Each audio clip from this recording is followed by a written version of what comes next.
Tips of the Scale, episode 24.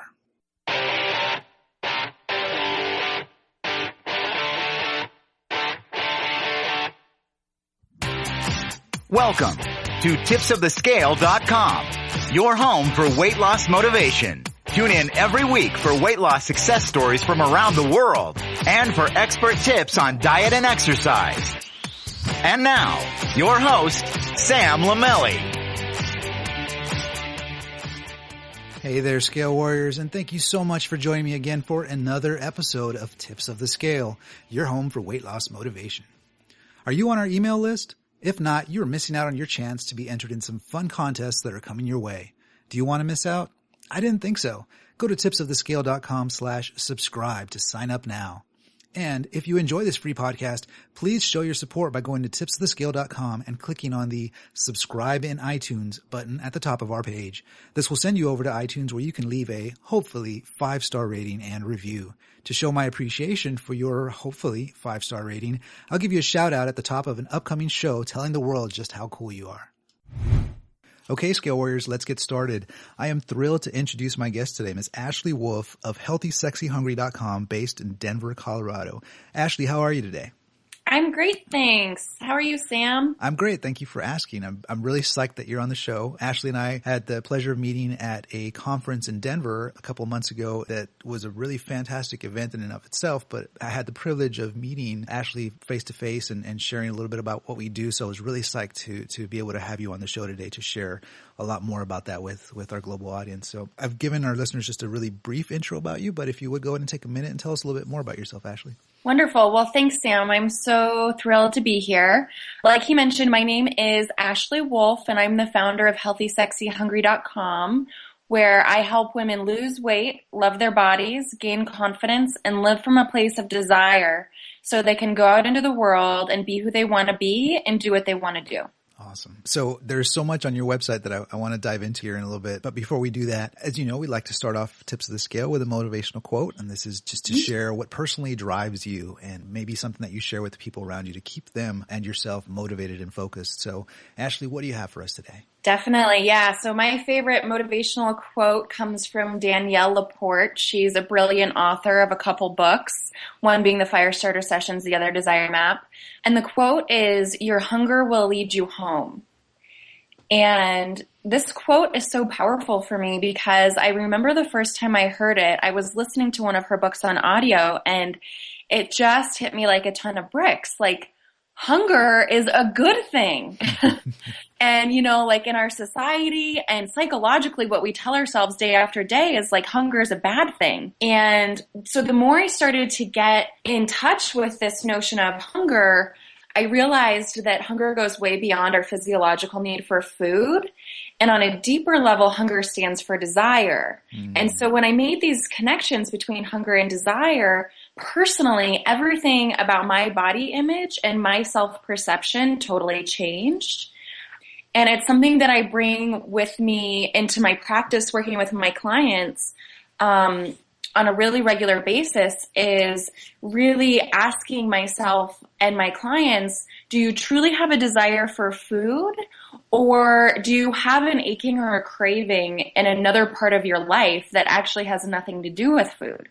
So hunger obviously is a pivotal theme for me in my business. My business is named Healthy, Sexy, Hungry for part of that reason. So this quote is just, it's always in the forefront of my mind when I'm thinking of creating new, or when I'm thinking of how I can best serve my clients, is how can we tap into hunger in a positive way?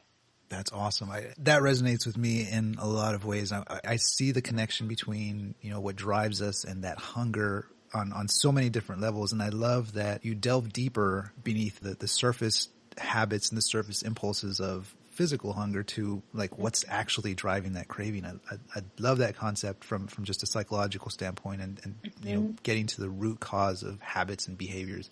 Definitely. So I'm really psyched about this. So before we dive into that, though, I want to take a step back, Ashley, and talk a little bit more about what drew you into this industry and what it is that, you know, for someone who hasn't worked with this kind of approach before or with any kind of health or fitness or wellness professional, share a little bit more about what you do and what drew you into this. Sure. Yeah. So I was actually drawn into this industry because I had a lot of personal health challenges. And I kept seeing doctors and specialists, and nobody could really help me. And along with that, I had a really negative body image. Basically, my whole life, I was really self-conscious, not just about how I physically looked, but how I felt about myself. And so I got to a point where I realized that I wanted to be able to help myself. And so I studied nutrition, and basically I started my journey as a holistic nutritionist and a nutrition educator. And during that time, I realized that there were a lot of health coaches out there that were specializing in weight loss. But a lot of those coaches didn't help their clients get to the root problem of like why they wanted to lose weight. Yeah. And to me, not getting to the root problem is basically like trying to put a Band-Aid over a scar. You can cover it up, but as soon as you take the Band-Aid off, you're going to see whatever you think is ugly or imperfect underneath that bandage. Mm-hmm. So for me, I really saw this need to come into the industry and help people in another way. And I'm drawn to helping women. So I saw this need that basically to help women redefine their relationships with themselves and their relationship with food. Because so a lot of people, women included, are looking for weight loss. But it's not just about losing the weight. It's about why you want to lose the weight. Mm-hmm. And underneath that, it's that everybody wants to feel a certain way, and there's a certain feeling they want to experience when they reach their goal weight. And so I really saw this need to help women in a deeper way that went beyond the weight loss, because losing weight is never just about the weight. Yeah. So I found that the strongest way for me to help women was to help them access and alter the powers of self-perception, to help them get out of their head and into their body.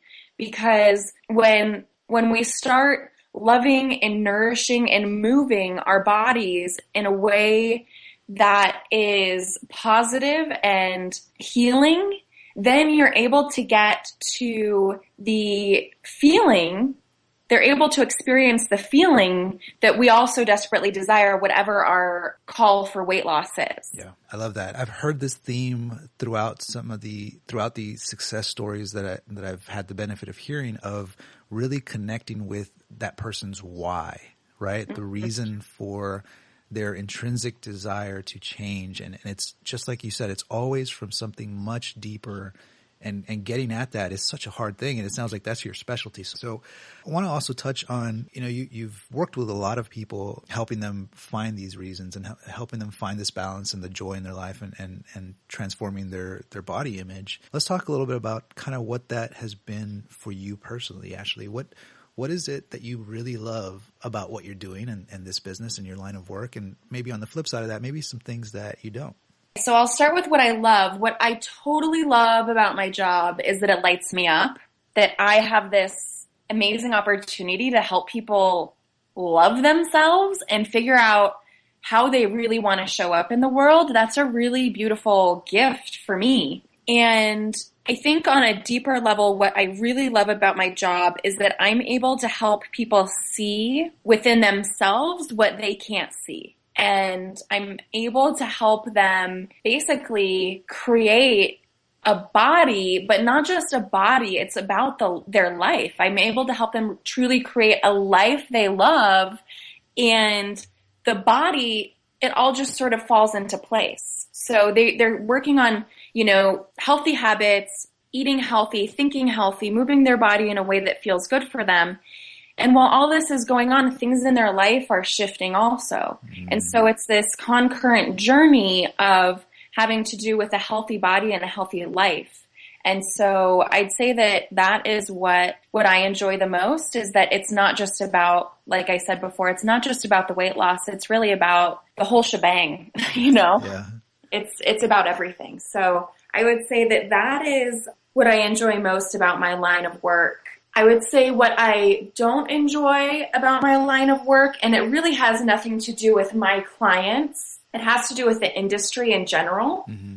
I think that there's a lot of limited mindsets out there about healing the body and being healthy. And there's this quote from one of the nutrition programs that I went through, and it's basically that everybody's body is different. So not every diet is going to work for everybody. And I think that that is something that a lot of people out there are sort of stuck in, that dieting mentality. And that's, I think, what I want to help change in the industry, is that losing weight and getting healthy, it doesn't have to be about dieting and deprivation. Yeah, I agree 100%. A lot of what you just said resonates very deeply with me. I heard you say, and I want to step back to this really briefly, is that you love to help people see within themselves. And you mentioned kind of the limited mindsets and limiting beliefs in a lot of cases.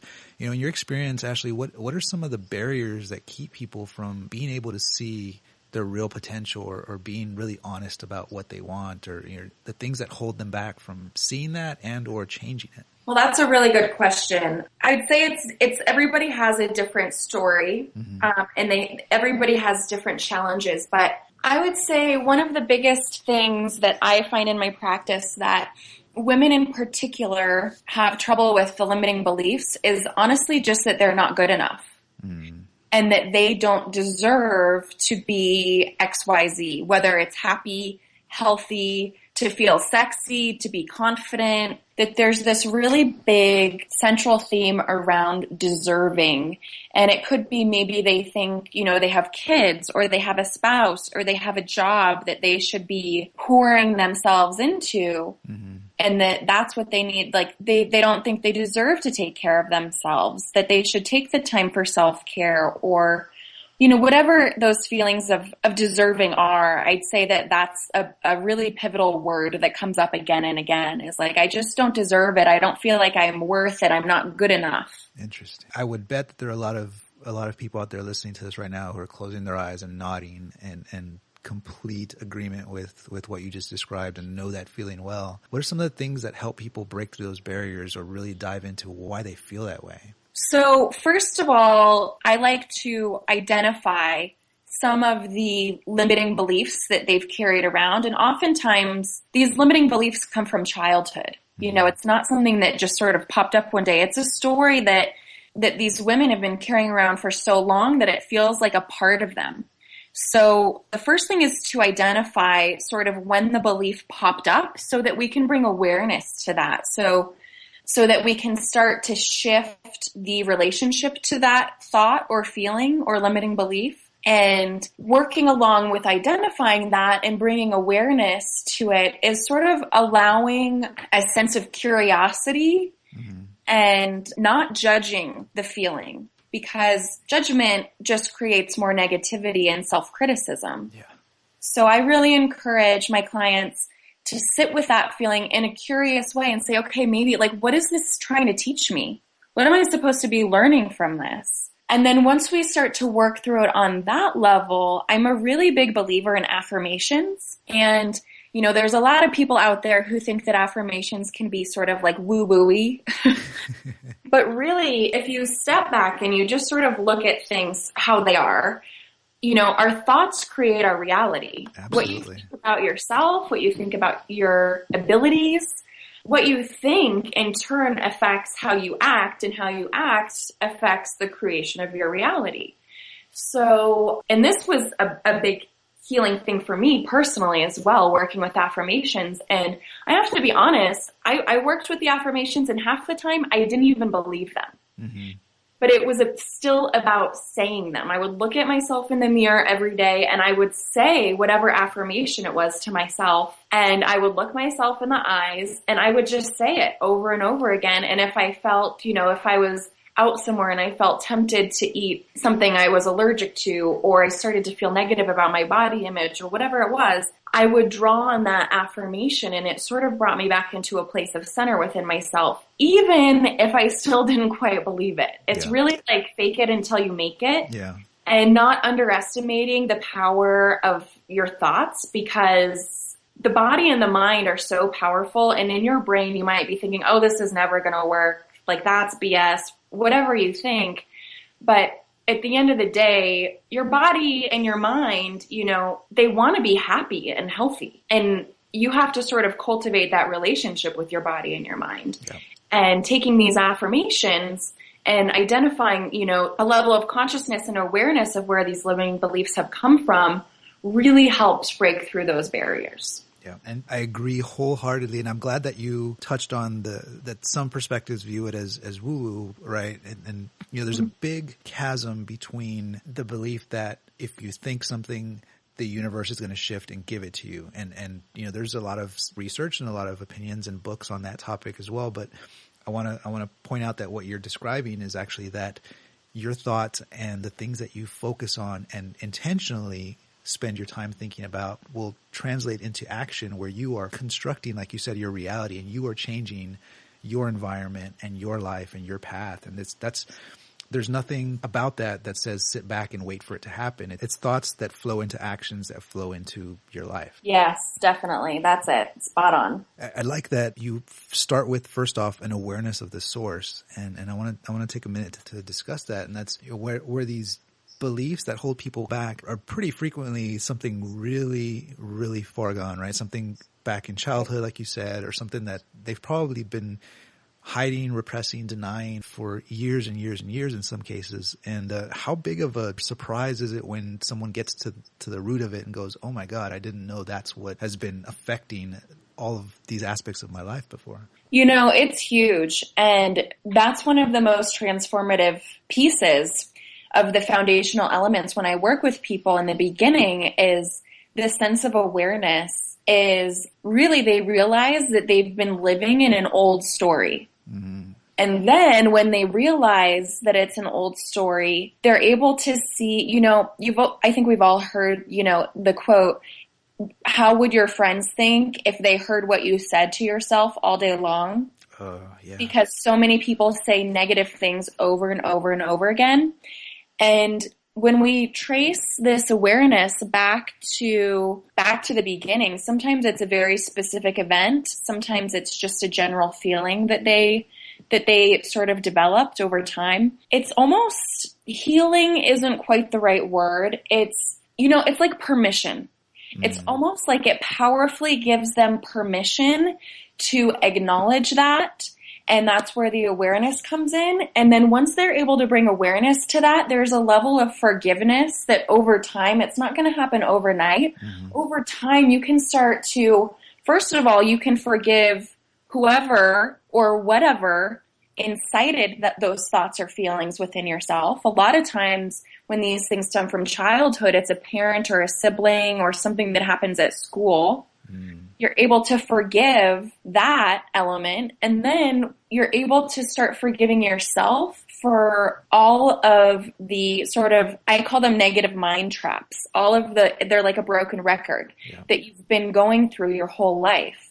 And you're able to bring this awareness and curiosity and say, oh my gosh, like this thought has been coming up so that I can release it. And that's really powerful when they realize that they don't have to be that person and that does not have to be part of their story.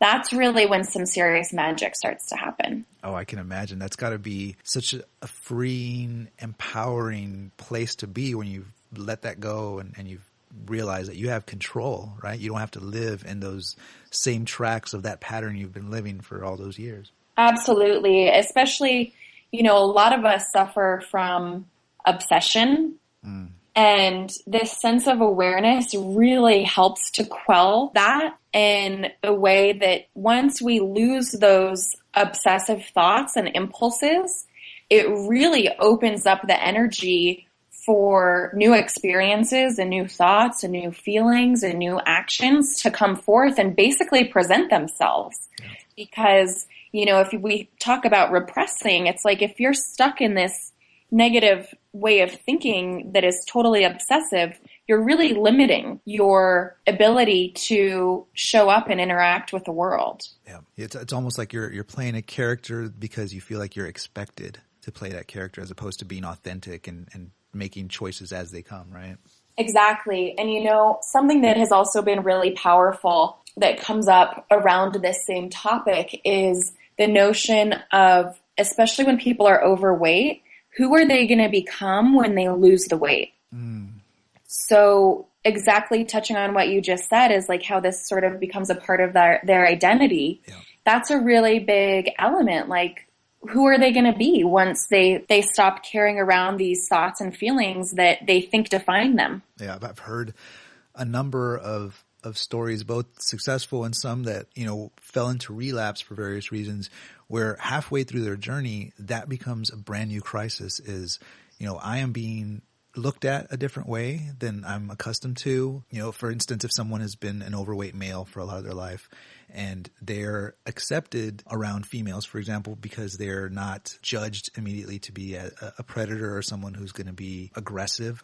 And so when their body starts changing and they get perceived differently, whereas they were very free to be very outgoing without worrying about boundaries in the past, now, if their body type has changed and they're seen a different way, they experience for the first time people kind of being careful with their boundaries and worrying about them being a predator or being come onto, when that's just their nature and that's what they've lived for their whole life. Does that make sense?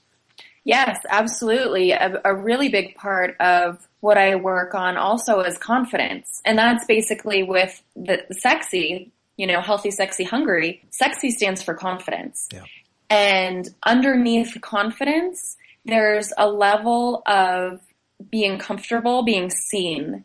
And that translates into visibility. And a lot of people have visibility issues, whether or not they have weight to lose, but especially with people who are going through the weight loss process, visibility is a really big piece of the puzzle. And learning how to embrace those feelings of being seen instead of hiding from them is a really big piece in the confidence puzzle. And it's really when we're able to move through the fear of being seen and heard and truly, understood on a different level that, that they haven't been maybe for their whole life. Yeah. It's really, like I said before, when the magic happens, it's really like a realm of possibilities opens up. And I think, touching on the fear part, I think that fear shows up like it's a part of your comfort zone. Fear shows up, I think, most of the time. Obviously, there are like fearful situations where your body is telling you to get out of something, right. And that's different. But when it comes to your comfort zone, I think that fear comes up by and large as a signal that it's time for you to move forward and that this is something that it's time for you to overcome. Stepping out of that comfort zone is always the scariest step, but the most pivotal, right? It's the biggest growth, the biggest change comes by stepping through that fear. Exactly. Yeah. You touched on something that I want to step back to really quickly here, and that's the changing perspective on who the person is as they're going through that weight loss journey. Tell me if I'm way off here, but one of the things that I've observed in some of these stories is a resistance to changing a style of dressing. Right? If someone has worn baggy clothes for a long time because they're not comfortable in their skin and in their body, once their shape starts changing and, they're really hesitant to wear that form-fitting thing or that tighter thing. And a number of females in my observation, in my experience, have a hard time handling compliments when they've lost a lot of weight. It feels uncomfortable. It feels alien and they feel weird just saying thank you to someone who's complimenting the change. Yeah, definitely. I would say it ties back into those visibility pieces. And going deeper than that, it's almost like a sense of power, whether you're able to sort of accept it or whether you're uncomfortable with it. And I say power in a way that I mean, like, how are you powerfully you? Like stepping into your power and being who you truly are. I think that part of these feelings of being uncomfortable with compliments and really being seen is that as people lose the weight, they're uncomfortable with, first of all, acknowledging the power within themselves. And second of all, having other people see that power. Because when people are overweight, like you said, it's easy for them to hide. And not just physically. We're talking a lot of really deep levels here. Yeah. And so when the weight starts to come off, the physical thing is what we pick up on. I'm uncomfortable. This man is in a bar and he's hitting on me and this has never happened before. Of course, that's a new experience. It's going to feel foreign to you. Yeah. But what it really comes down to is maybe your whole life, like you thought you weren't good enough to ever be with a man or to ever be hit on by a man. And then this comes up and it's like you get to step into this power of like, I am a really beautiful human being, regardless of what your weight is, you know? And a lot of people, the weight is just sort of the mask that has to fall away in order for them to step into that level of awareness of who they are as a human being and allowing themselves to express and interact themselves within the world, being who they really are without the mask of all that weight. Yeah, I think a mask is the perfect term for that. I've heard that used several times by people who've described that change, right, when they've gone from transforming themselves before and after. Yeah. Very cool. So Ashley, in your experience when you've worked with clients who've been down this path and through this journey, what are some things that are the spark that sends them to finally make a decision to change their life? That what are the turning points for people that move them to finally take action and come see someone like you? I would say the turning points are they're really ready for change. You know, I know from my own personal experience, I wanted to lose weight for a really, really long time, but I was really stuck on the surface level of it, of just my body image. Mm-hmm. And I sort of woke up one day, literally, and was like, I don't just want to lose weight because I want to be skinny. I want to lose weight because I want to, first of all, be healthy. And health challenges were a huge issue for me at the time. But I didn't want that to limit my interaction with the world and hold me back from what I thought I was meant to do in the world. And I think that is similar for a lot of other people. It's like there's an underlying feeling or desire or vision they have for themselves. And I think yo-yo dieting and sort of waiting for the right thing to come along is a sign that you're not truly ready for the change that you really want, if that makes sense. Yeah, absolutely. Yeah, so I think that what it really comes down to is that they have to really want change on a deeper level. And it's not just about the weight loss. And to be quite honest, if I have prospective clients come to me and that's all they're interested in, then I suggest they work with someone else. Because the process of losing weight and really becoming who you're meant to be in the world, it goes far beyond the weight loss, and it's really a holistic journey. And so I would say that that's the biggest thing, being ready to embrace all parts of yourself in your life and how that's going to play into your weight loss. Yeah, there's so much, I think, that's unexpected about this journey when someone first steps into it, that they learn so much, not just about the process and the nuts and bolts of weight loss, but about themselves along the way. And I think you've touched on a lot of that. Yeah. So Ashley, if we can, without diving into too many personal details, share a little bit more about, first off, your personal journey. And then I'd like, if you can, to share a client success story that is perhaps a favorite of yours. Definitely. Yeah, I'd love to. So my personal journey, I feel like we've kind of touched on some bits and pieces. Mm-hmm. But basically, I grew up overweight. I was a size 10, a size 12 for most of my life. And I know a lot of people might think, oh, that's not that overweight, but it was for me. And what it really came down to was that I didn't feel like I belonged in my body. Mm. And along with that, unbeknownst to me, for most of my life, I had food allergies, gluten being the primary one. And so I sort of battled with these feelings of, going back to the hunger metaphor, I was hungry all the time because I was eating food that wasn't nourishing me. Yeah. So I was like packing away all these calories, but my body wasn't truly absorbing them. And that continued for a really long time until I got an eating disorder in college. And towards graduation, I realized that I just couldn't go out into the world like that because I would be too big of a mess. And that's when I really started to embrace the notion of healing all the parts of myself, because I knew that my eating disorder was not just about my body image, and it wasn't just about what I weigh. And I knew that there were a lot of underlying limiting beliefs and control issues that were contributing to that.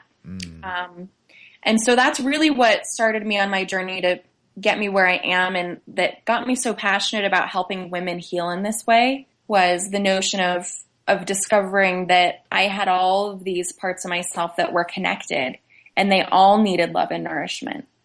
So that's a little bit more about my story. Right on. And as far as a client success story, I have a lot of them, but my favorite one, I think because it's so personal for me, my best friend, one of my best friends, Louisa, she came to me before her wedding, and she had been struggling with her weight for a long time, and some of it was hormonal, but a lot of it had to do with toxicity in her diet. And she thought she was eating healthy, and she sort of got to a breaking point. She didn't know what to do. And she came to me and she said, I really want you to help me because I want to lose the weight and I want to feel beautiful on my wedding day. But more than that, I want to take these tools and these positive feelings with me forward in the rest of my life. Oh, that's awesome. Yeah. That's absolutely the best mindset to go into it with, right? Absolutely. And so it was a total joy to work with her because she was coming from that mindset. And at the end of the day, she would say, it's even if I don't lose all the weight I want to lose on my wedding day, it's about the feeling. And she was really going after cultivating a sense of confidence and feeling of well-being within herself. And I have to say that on her wedding day, she was totally radiant. She lost almost 20 pounds. And more importantly than that, she really redefined her relationship with herself and how she relates to food and how she chooses to nourish herself. And so that was a really beautiful thing for me to be able to help her with. That is awesome. That is a great story. I can imagine what a big transformation that was, and it's such a great way to start a new phase of your life, right? With that brand new lens on and the way that you look at things. That's awesome. Yeah. So I heard you touch on the concept of relationship with food. Would you delve into that a little deeper with us? Because for a lot of people out there who have never thought, I have a relationship with food, what does that mean, and what are some of the aspects of figuring out what your relationship with food is? Yeah, definitely. So this is really powerful because a lot of people don't realize how strong their relationship with food is. And before I talk about the relationship of food, I just want to mention that food is your primary connection to life. Other than water, food is what actually keeps you physically alive. So a lot of people don't realize that it's a survival instinct. So when we talk about people's relationships with food, there's all kinds of different relationships. There's a survival relationship. Maybe when you grew up, your family didn't have access to food. Maybe finances were tight. And so when you got food, you felt like you just had to eat everything you had because you didn't know when you would get it again. Or maybe your relationship with food is really just critical, and I call it disordered. Even, you don't have to have an eating disorder to have a disordered relationship with food. And I'd say that is one of the primary relationships with food that I see, is that especially when people are critical about their weight and their self-image and their self-perception, it's like every bite of food has a negative thought or feeling associated with it, whether it's, oh, I shouldn't be eating this, it's too fat, or I know I shouldn't have this, there's way too much sugar, or like whether maybe you're just binging on something and those feelings that you're going to have after you're done eating it. Yeah. And so those thoughts and feelings all affect your relationship with food.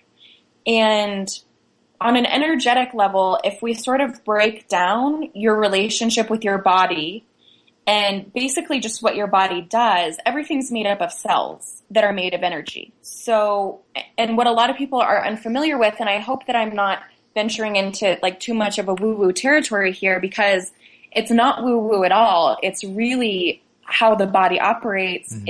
There are thoughts and feelings are stored within the body. And if you look at Chinese medicine, that's how they treat health conditions and health issues, is they look at the parts of the body and they look at the corresponding emotions. Like the liver directs anger. It's directly corresponded with anger.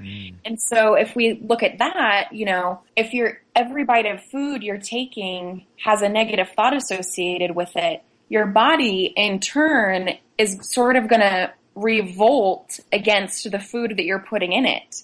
And it's going to think, this isn't good for me. I don't want this to basically assimilate and nourish me. And it actually contributes to fat gain. Yeah. Because all of the things that the body thinks aren't going to nourish it get stored in the fat cells. So cultivating this relationship with food is really powerful when it comes to weight loss, because so many people, first of all, aren't even aware that they have a disordered relationship with food, or that they have, survival instincts that are kicking in. And once they're able to bring this level of awareness, then changing their eating habits, whether it's the type of food they eat or how much food they eat, is really powerfully transformed, because they're able to approach it in a way that is almost accepting on a level. And it sounds kind of silly, but I encourage my clients to sort of talk themselves through it when this comes up. If they have a disordered thought come up when they're sitting down to eat, I have them think it through before they start eating, so that when they eat the food, they have these pleasurable feelings associated with the food instead of these guilty and shameful feelings, because physiologically it's going to affect everything from your digestion to your bowel movements to how the fat is stored in your body. Oh yeah. I think anyone who's been through any type of stressor or tough emotional crisis can personally attest to the changes that happen in your body.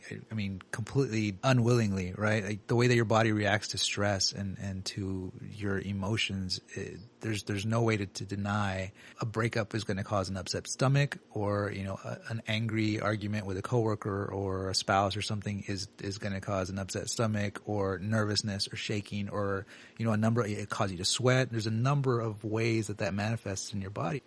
Wonderful. Thank you. Yeah, it's really powerful. And like I said, I think that the number one thing to keep in mind around your relationship with food is just your awareness to it, and starting there. That's some really, really, really important stuff. I hope that hearing you describe this today is resonating with someone out there who has perhaps not given thought to how their emotions and their relationship to food can be impacting their general health and their quality of life. Yeah. Awesome. Thank you for sharing that, Ashley. Mm-hmm.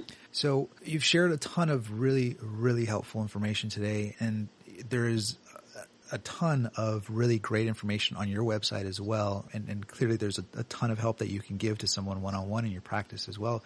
Are there any resources that you would like to recommend to Tips of the Scale listeners today? Any websites, books, apps, anything like that someone who wants to explore holistic approaches to health, or, just the relationship with food can explore to learn more? The first person who comes to mind is Janine Roth. She's an author. She's written a multitude of books, but one of them is called Women, Food, and God. And she really delves into this area of the thoughts and the emotions and how that affects your body.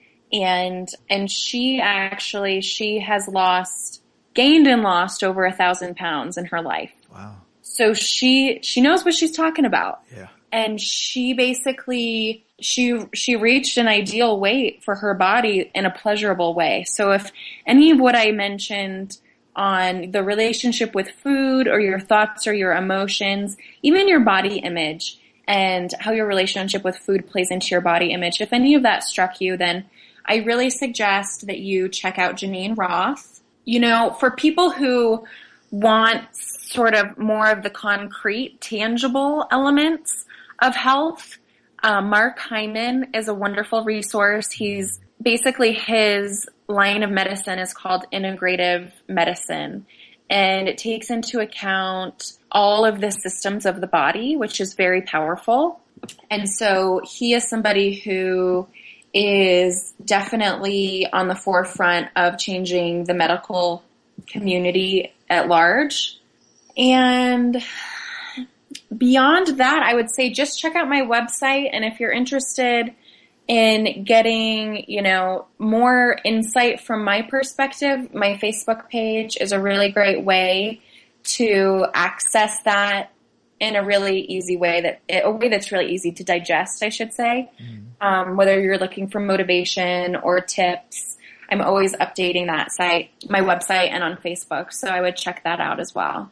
Right on. So I have a question as we're coming up on our time that I'd always enjoy asking my guests because it gives me a peek into your mindset when you do physical activity and you exercise and when you are spending time on yourself and your health. And that's, is there a song or a band or an artist on your workout playlist that gets you in the zone, Ashley, or gets you pumped up and focused to go out and have a great workout? Oh, I totally love this question because right now I am completely obsessed with Lorde and her whole album. Every song on that album pumps me up, and I put it on when I'm just working in the house, and I just start dancing. So I'm really into her right now. She's my number one at the moment. Fantastic. How about, are there any others that have special places on your playlist or in your heart for getting you in the zone? Yeah, I really like Ellie Goulding. I think that's how you say her name. I really like her. Let's see, who else do I like? My workouts tend to sort of blend in like more upbeat and low-key stuff. Yeah. But I would say on the more upbeat side, I really like the band The Kills. Yeah. And I would say my favorite band of this past year has been Polisa. They just came out with a new album, and their last album I played probably 1 million times. And it's a little different. It's alternative sounding. She sings with an auto-tuner, and there's 2 drummers and a bassist. Okay. So it's definitely not your typical pop songs, but it's really beautiful. Right on. I'll link those up with our show notes for this episode so our listeners can check those out. You may have just turned on a lot of people to something brand new that would be the thing that get them fired up and in the zone. Oh, awesome. Well, I totally hope so. I know that it gets me fired up. Right on. So Ashley, again, thank you so much for spending time with us today. Do you have any parting thoughts you'd like to share with Tips of the Scale listeners? Something we didn't talk about that much is movement and exercise. Mm-hmm. And since you're bringing up, the workout songs to pump you up, something that I share with my clients is this notion of working out doesn't have to be something miserable that you don't like to do. A lot of people think that they have to go to the gym for 1.5 hours and be on these machines that they hate. And it's the same thing as, your relationship with food. It's sort of like what you think about what you're eating is going to affect your body. What you think and what you feel about how you're moving your body is also going to affect how your body responds. So I'm really into the word pleasure, and I think that moving your body in a way that is pleasurable and feels good for you is the best thing that you can do as far as staying healthy. I personally, like I mentioned, I dance around my house.